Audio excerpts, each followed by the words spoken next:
Today we are starting comprehension passage 1. آپ کو ایک پیسج دیا گیا اور اس میں سے کوسچنس پوچھے گئے ہیں.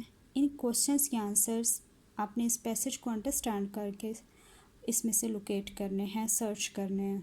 Let start. King Robert Bruce ruled over Scotland. King Robert Bruce نے اسکاٹ لینڈ پہ حکمرانی کی. He had been defeated many times. اس کو بہت دفعہ شکست ملی بائی دا انگلش آرمی کی طرف سے. He ran for his life and hid himself in a cave. وہ اپنی زندگی کو بچانے کے لیے بھاگا اور اپنے آپ کو ایک غار میں چھپا لیا. He had lost all hope to win. اس نے جیتنے کی اپنی تمام کوششیں, اپنی تمام امیدیں ختم کر دی تھی. As he lay there thinking if he should give up his struggle or not. وہاں پہ اس نے سوچا کہ کیا اس کو اپنی اسٹرگل, اپنی کوشش چھوڑ دینی چاہیے یا نہیں. He saw a spider trying to reach its comb web in the ceiling of the cave. Comb web is a network produced by the spider. It is thread-like.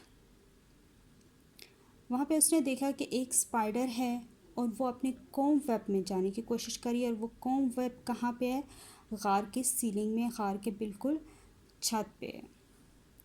It fell down again and again but did not give up its effort. وہ spider بہت دفعہ اپنے گھر تک پہنچنے کے دوران گرتی ہے لیکن اپنی ہمت ہر دفعہ نہیں ہارتی.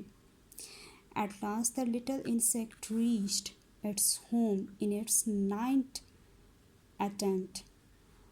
آخر کار یہ انسیکٹ کامیاب ہو جاتی ہے اپنے گھر تک پہنچنے میں, لیکن اس کو 9 ٹائم اٹیمپٹ کرنا پڑتا ہے اور اتنی کوششوں کے بعد وہ اپنے گھر تک پہنچتی ہے. This gave courage to King Bruce. اس سارے واقعے سے کنگ بروس کو بہت زیادہ کریج ملتی ہے, حوصلہ ملتا ہے. He made up his mind to fight and this time he won the battle. اس دفعہ وہ اپنا مائنڈ سیٹ بناتا ہے کہ وہ لڑے گا اور اس دفعہ وہ اپنی بیٹل جیت جائے.